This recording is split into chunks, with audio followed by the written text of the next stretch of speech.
السلام علیکم ویورز، امید کرتی ہوں آپ سب ایمان اور صحت کی بہترین حالت میں ہوں گے۔ ایک بہت بڑے عالم بزرگ گزرے ہیں، امام ابن عبد البر ملکی۔ انہوں نے اپنی کتاب جامع بیان العلم میں ایک قصہ لکھا ہے کہ شیطان کے شاگردوں نے شیطان سے کہا کہ جب کسی عالم کا انتقال ہوتا ہے تو آپ بہت خوش ہوتے ہیں، کسی عابد و زاہد کی موت پر اتنا خوش نہیں ہوتے، کیا بات ہے؟ شیطان نے کہا کہ آؤ میں تم کو اس کی وجہ بتاتا ہوں۔ اس کے بعد شیطان نے اپنے شاگردوں کو ساتھ لیا اور ایک عابد کے پاس گیا جو جاہل تھا اور اسے سلام کیا، خیر خیریت پوچھی۔ شیطان نے اس سے کہا کہ آپ بڑے اچھے آدمی لگتے ہیں، میرے دل میں ایک وسوسہ ہے، خیال ہے، سوال ہے، میں اس کے بارے میں آپ سے پوچھنا چاہتا ہوں۔ عابد نے کہا کہ پوچھیے، اگر مجھے معلوم ہوگا تو جواب دے دوں گا، اگر معلوم نہیں تو آپ کسی اور سے پوچھ لیجئے گا۔ شیطان نے کہا کہ میرے دل میں ایک سوال پیدا ہو رہا ہے، وہ یہ کہ کیا اللہ تعالیٰ اس بات پر قدرت رکھتا ہے کہ ایک انڈے میں زمین کو، آسمان کو، چاند کو، سورج کو، پوری کائنات کو داخل کر دے، اس حالت میں کہ انڈا جتنا ہے اتنا ہی رہے، اس میں اضافہ نہ ہو، اور یہ زمین و آسمان جتنی بڑی ہے اس میں کوئی کمی نہ ہو؟ یہ ذہن میں ایک سوال آ رہا ہے، اس کے بارے میں آپ کیا ارشاد فرماتے ہیں؟ ویورز، ذرا اندازہ کیجئے سوال کا، وسوسے کا، کہ کس قدر خطرناک ہے۔ اب وہ عابد تو جاہل و بیوقوف تھا ہی، صرف نماز روزے کی تو باتیں جانتا تھا، باقی اتنا بڑا عالم نہیں تھا اور نہ ہی اس کے پاس اتنا زیادہ علم تھا۔ تو اس نے کچھ دیر سوچا، اس کے بعد کہنے لگا کہ انڈا اتنا ہی رہے اور زمین بھی اتنی ہی رہے اور آسمان بھی اتنا ہی رہے، پھر انڈے میں یہ سب داخل ہو جائے، کیسے ہو سکتا ہے؟ یعنی شک کے لہجے میں، تعجب کے انداز میں اس نے یہ سوال دہرایا، پھر کہنے لگا کہ نہیں، ایسا نہیں ہو سکتا۔ شیطان کے شاگرد وہیں موجود تھے۔ شیطان نے ان سے کہا کہ میں نے اس کے دل میں شک کا بیج داخل کر دیا ہے جو اسے کفر تک پہنچا دے گا۔ دیکھا کہ میں نے 1 منٹ میں اس عابد و زاہد کو کافر بنا دیا یا کفر کی دہلیز پر بٹھا دیا۔ اس طرح کے لوگ زندہ رہیں یا مر جائیں، مجھے کوئی فرق نہیں پڑتا۔ اس کے بعد شیطان ایک عالم سے ملا، اس سے بھی یہی سوال کیا اور کہا کہ جناب آپ عالم فاضل ہیں، میرے ذہن میں ایک سوال پیدا ہو گیا ہے، اس کا جواب دریافت کرنے آیا ہوں۔ انہوں نے کہا کہ کیا سوال ہے؟ کہا کہ کیا ایسا ہو سکتا ہے کہ اللہ تعالیٰ ایک انڈے میں زمین و آسمان کو ڈال دیں؟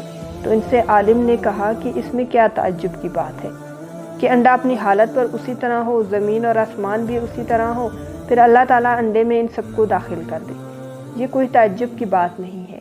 اللہ کی ذات تو وہ ہے کہ جب ارادہ کرتا ہے کسی چیز کا یا کسی کام کا تو کن فرماتا ہے اور وہ چیز ہو جاتی ہے۔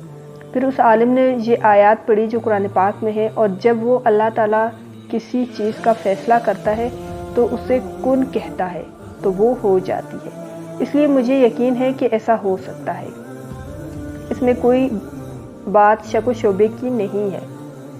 شیطان نے اپنے شاگردوں کو دیکھ کر کہا کہ دیکھو، اس کا علم ایسا ہے کہ یہ ہمارے داؤ میں نہیں پھنس سکتا اور اس کو بہکانا ہمارے لیے اتنا آسان نہیں ہے، اس لیے ان لوگوں کے زندہ رہنے سے مجھے سخت پریشانی ہوتی ہے، اور یہ لوگ مرتے ہیں تو میں جشن مناتا ہوں، اور عابد کا حال ایسا ہے کہ اسے جب چاہیں ہم ادھر سے ادھر کر سکتے ہیں، اور اس کی جہالت کی وجہ سے جب چاہیں اس کو کفر میں مبتلا کر سکتے ہیں۔ ویورز، اس واقعے سے اندازہ کیجئے کہ جب آدمی کے اندر جہالت ہوتی ہے یا وہ شریعت کے علم سے واقف نہیں ہوتا، اللہ تعالیٰ کی جاہ و جلال سے واقف نہیں ہوتا، تو اس کے نتیجے میں انسان کس طرح کفر کے دلدل میں پھنس جاتا ہے۔ اس لیے علماء نے لکھا ہے کہ جہالت سب سے بڑی بیماری ہے۔ اسی طرح ایک اور واقعہ ہے، حضرت مولانا تھانوی رحمۃ اللہ علیہ نے ایک جگہ بیان کیا ہے کہ ان کے گاؤں میں ایک آدمی تھا، بڑا عابد تھا لیکن علم الدین سے واقف نہیں تھا۔ وہ اپنی ساری باتیں کرتا تھا، تہجد، روزے اور نماز فرض وہ سب ادا کرتا تھا۔ فرماتے ہیں کہ ایک مرتبہ وہاں کے کچھ لڑکوں نے اس کا مذاق بنانا چاہا اور سوچا کہ اس آدمی کو بیوقوف ظاہر کیا جائے۔ ایک دن وہ اپنے گھر میں سو رہا تھا، رات کا وقت تھا، تو محلے کے 2-4 لڑکے اس کی چھت پر چڑھ گئے اور بناوٹی آواز میں اس کا نام لے کر ایک خاص لب و لہجے میں اس کو پکارا۔ وہ چونکا اور پوچھنے لگا کہ کون ہے۔ ایک لڑکے نے آواز بنائی اور کہا کہ میں تمہارا خدا بول رہا ہوں، معاذ اللہ۔ یہ سنتے ہی وہ جاہل اٹھ کر بیٹھ گیا۔ اس کے بعد کہنے لگا کہ اے باری تعالیٰ کیا ارشاد فرماتے ہیں؟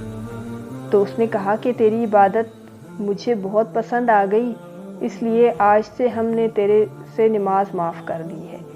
یہ کہہ کر وہ لڑکے تو غائب ہو گئے۔ اب یہ جاہل عابد سمجھا کہ واقعی یہ اللہ تعالیٰ ہی کی آواز ہے، اس لیے اس کو اس پر یقین آ گیا کہ نماز معاف ہو گئی۔ اب اس کے بعد جو تہجد تھی وہ بھی ختم، فرائض تھے وہ بھی ختم، نماز کے لیے مسجد کو آنا بند کر دیا۔ اس طرح 2 سے 4 دن ہو گئے اور وہ نماز کو نہیں آیا، تو محلے کے لوگوں نے سوچا کہ بیمار تو نہیں ہو گیا کہیں، چلو جا کر دریافت کریں۔ کچھ لوگ وفد کی شکل میں اس کے گھر پہنچے۔ خیر خیریت دریافت کرنے کے بعد پوچھا کہ طبیعت تو اچھی ہے؟ کہا کہ ہاں الحمدللہ بہت اچھا ہوں۔ لوگوں نے پوچھا کہ پھر نماز کو کیوں نہیں آ رہے ہو؟ بہت دن ہو گئے آپ نماز کو نہیں آئے، کیا بات ہے؟ تو کہنے لگا آپ کو خبر ہوئی ہوگی کہ اللہ تعالیٰ نے میرے سے خوش ہو کر میری ساری نمازیں معاف کر دی، لا حول ولا قوت الا باللہ۔ دیکھیے شیطان جاہل لوگوں کو کس طرح بہکانے لگتا ہے۔ معلوم ہوتا ہے کہ شیطان جہالت سے لوگوں کے اوپر تسلط قائم کر لیتا ہے اور انہیں کفر تک پہنچا دیتا ہے۔ ویورز، اس لیے علم حاصل کرنا ہر مرد اور عورت پر فرض ہے تاکہ وہ اپنے حقوق و فرائض سے واقف ہو اور اپنے رب کو اچھی طرح سے جان سکے اور کسی کے بہکاوے میں اتنی آسانی سے نہ آ سکے جتنی آسانی سے ایک جاہل انسان آ جاتا ہے۔ ویورز، چینل کو لائک، شیئر اور سبسکرائب کر دیں اور بیل بٹن کو دبانا نہ بھولیں۔ خوش رہیں اور خوشیاں بانٹیں۔ اپنے لیے بھی دعا کریں اور ہمیں بھی اپنی دعاؤں میں یاد رکھیں، کیا پتہ کب کہاں کس کی دعا قبول ہو جائے۔